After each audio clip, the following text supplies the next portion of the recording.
પંજાબના મુખ્યમંત્રી તરીકે આજે પ્રકાશસિંહ બાદલે શપથ ગ્રહણ કર્યા હતા। પંજાબના મુખ્યમંત્રી તરીકે પ્રકાશસિંહ બાદલે આજે શપથ લીધા હતા। ચંદીગઢ ખાતે યોજાયેલા એક સમારંભમાં પ્રધાનો હાજર રહ્યા હતા। એટલું જ નહીં, લાલકૃષ્ણ અડવાણી, મુખ્યમંત્રી નરેન્દ્ર મોદી પણ શપથવિધિના કાર્યક્રમમાં જોડાયા હતા।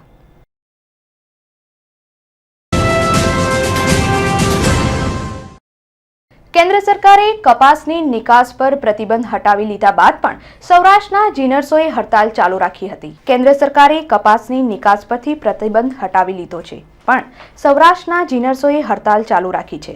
કપાસના નિકાસ પર પ્રતિબંધ ફરમાવવામાં આવતા ખેડૂતો તેમજ જીનર્સોએ હડતાલ ચાલુ કરી હતી, જેથી કેન્દ્રને નમતું જોખવું પડ્યું હતું। પણ કેન્દ્રના નિર્ણય ગૂંચવાડો ભર્યો હોય સૌરાષ્ટ્રના જીનર્સોએ હડતાલ ચાલુ રાખી હતી અને કેન્દ્ર સરકારની બેવડી નીતિના વિરોધ સામે આગળની લડતની રણનીતિ ઘડી કાઢવા એક બેઠકનું આયોજન પણ કર્યું છે।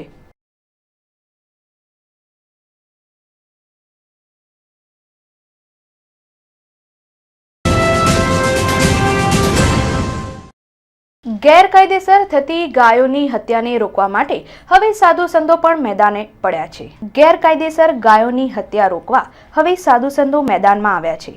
કેન્દ્ર સરકાર દ્વારા બનાવવામાં આવેલા નિયમો બાદ પણ ગૌ હત્યા રોકવામાં આવતી નથી, ત્યારે સનાતન ધર્મના નેજા હેઠળ સાધુ સંતો તારીખ 23 માર્ચથી તારીખ 7 એપ્રિલ સુધી ગૌ યાત્રા કાઢશે અને જે યાત્રા અંતર્ગત અમદાવાદમાં તારીખ 3ના રોજ સંમેલન યોજાશે। દરમિયાનમાં કેન્દ્રની નીતિ સામે આંદોલનની રણનીતિ ઘડવામાં આવશે।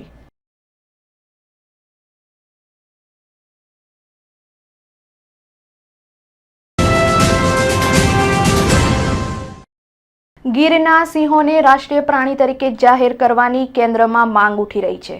ગીરના સિંહોને રાષ્ટ્રીય પ્રાણી તરીકે જાહેર કરવાની રાજ્યસભામાં માંગ ઉઠી છે। પરિમળ નાથવાણીએ આ મુદ્દો ઉઠાવ્યો હતો, જેના જવાબમાં વન પર્યાવરણ વિભાગના અધ્યક્ષે જણાવ્યું હતું કે હાલ રાષ્ટ્રીય પ્રાણી વાઘ છે, ત્યારે સિંહને રાષ્ટ્રીય પ્રાણી જાહેર કરવાની કોઈ જ દરખાસ્ત નથી। જ્યારે પરિમળ નાથવાણીએ પ્રોજેક્ટ ગીર શરૂ કરવા પર ભાર મૂક્યો હતો।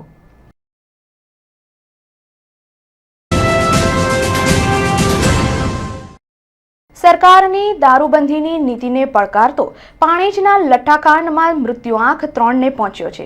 સંખેડા તાલુકાના બોડેલીમાં આવેલ પાણેજમાં દેશી દારૂ પીધા બાદ સર્જાયેલ લઠ્ઠાકાંડમાં મૃત્યુઆંક 3 પર પહોંચ્યો છે। આજે વધુ એક દર્દીને સારવાર માટે સયાજી હોસ્પિટલમાં દાખલ કરવામાં આવ્યો છે। પાણેજમાં સર્જાયેલ લઠ્ઠાકાંડમાં હજી સુધી 20 જણાને શહેરમાં દાખલ કરવામાં આવ્યા છે, જ્યારે 19ની હાલત નાજુક હોવાનું જાણવા મળેલ છે। આ ઘટના બાદ દોડતી થયેલ જિલ્લા પોલીસે બુટલેગર રામા તડવીની હત્યાની કોશિશના ગુનામાં ધરપકડ કરી છે। ગાંધીનગરની આરોગ્ય વિભાગની ટીમ પણ પહોંચી ગઈ હતી, જોકે ઘરમાંથી મિથેનોલ મળી આવ્યું નથી, પણ ફોસ્ફરસ હોવાનું જણાતું હતું। આ ચકચારી બનાવ બાદ આરોગ્યની ટીમે ઘરે ઘરે જઈ કોઈએ દારૂ પીધો છે કે નહીં તેની તપાસ શરૂ કરી છે। પાણેજમાં બનેલી આ ઘટના બાદ સન્નાટો ફેલાઈ ગયો છે, લોકો ભય હેઠળ છે।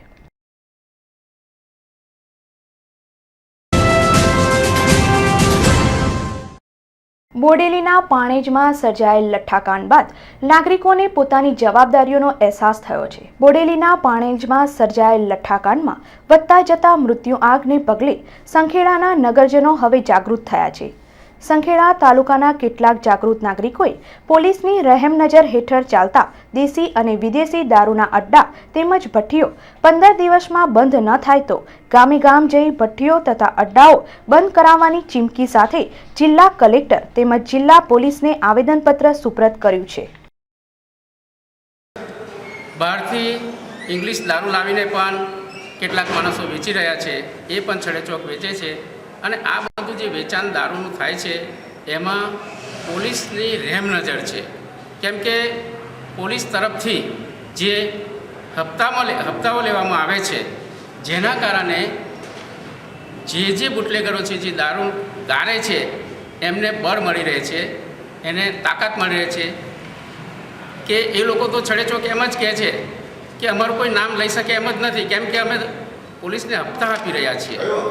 અને જો આ પ્રવૃત્તિ નહીં બંધ થાય તો અમે સંખેડા તાલુકાના આગેવાનો એવું નક્કી કર્યું છે કે હવે પછી 15 દિવસ સુધી અમે રાહ જોઈશું અને ત્યાર પછી એમ લાગશે કે હજુ પણ દારૂના અડ્ડાઓ અને ભઠ્ઠીઓ ચાલુ જ છે, તો ગામે ગામ જઈને અમે એ દારૂની ભઠ્ઠીઓ અને અડ્ડાઓ બંધ કરવા માટેનો પ્રયત્ન કરવાના છીએ.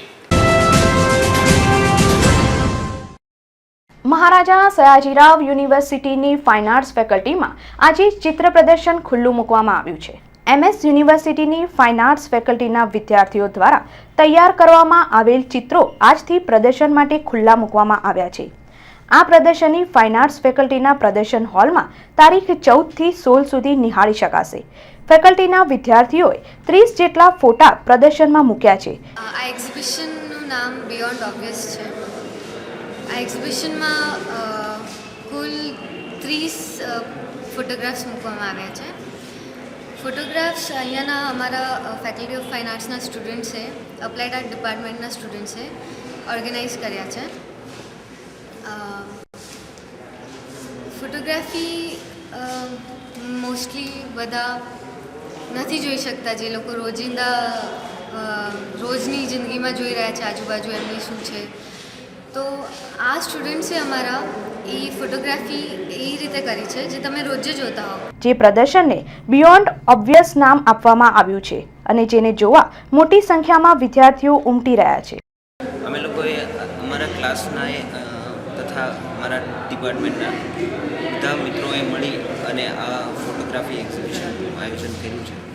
તો તેમાં ટોટલ 30 ફોટોગ્રાફ રાખેલા છે અને અમારા લોકોનો પર્પઝ એક જ છે કે રોજિંદા જીવનમાં જે આપણી સામે આવતી દરેક વસ્તુઓ જે છે એ વસ્તુઓને એક ચિત્રકાર અથવા એક આર્ટિસ્ટની નજરે જોવામાં આવે.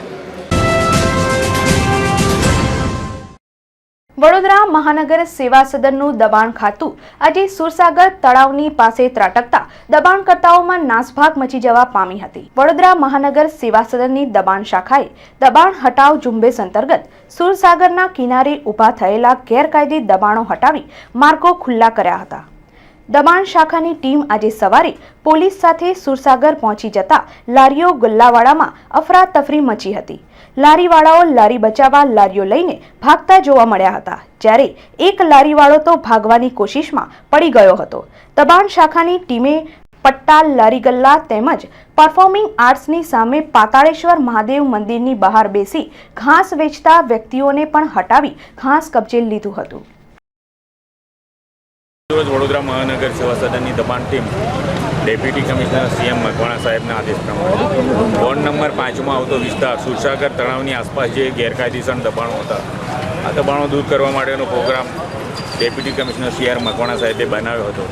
ઢોર પાર્ટીની ટીમ તેમજ દબાણ શાખાની ટીમને સાથે રાખીને તમામ દબાણો દૂર કરેલ છે, જેમાં લરી ગલ્લાના દબાણો, પથારાના દબાણો, બેલ્ટવાળાના દબાણો તેમજ જે ઘાસ વેચનારા બેસે છે અને ગંદકી ફેલાવે છે તેમનું પણ ઘાસ જપ્ત કરવામાં આવ્યું છે અને ગાયોને નાખવામાં આવ્યું છે. ગોત્રી રોડ પર આવેલા બંધ મકાનને નિશાન બનાવી તસ્કરોએ ₹64,000ની માલમત્તાનો હાથફેરો કરતા ચકચાર મચી જવા પામી હતી. શહેરમાં ગરફોડ ચોરીઓ અટકવાનું નામ લેતી નથી અને આ ચોરીઓ અટકાવવા તેમજ ચોરટાઓને પકડવા પોલીસ તંત્ર નિષ્ફળ નીવડતા આમ જનતામાં અસલામતીની લાગણી ફેલાઈ રહી છે. મળતી માહિતી મુજબ ગોત્રી રોડ પર આવેલ આનંદદીપ કોમ્પ્લેક્સમાં રહેતા અનુપભાઈ નટવરભાઈ આચાર્ય મકાન બંધ કરી પરિવાર સાથે પાદરા સાસરીમાં ગયા હતા. તે વખતે કોઈ જાણબેધુ તસ્કરોએ અનુપભાઈના મકાનમાંથી ચોરી કરતા અગાઉ આજુબાજુના રહેતા લોકોના બારણા બહારથી બંધ કરી દીધા હતા અને અનુપભાઈના મકાનમાંથી રોકડા 9,000 તેમજ સોના ચાંદીના દાગીના મળી કુલ 64,000ની માલમત્તાની ચોરી કરી હતી. આ ચોરી વખતે સામેના એપાર્ટમેન્ટમાં રહેતા લોકો જોઈ ગયા હતા અને બૂમાબૂમ કરતા 4 જેટલા તસ્કરો એક કારમાં બેસીને ફરાર થઈ ગયા હતા. બનાવ બાદ પોલીસે ગુનો દાખલ કરી તપાસ આરંભી છે.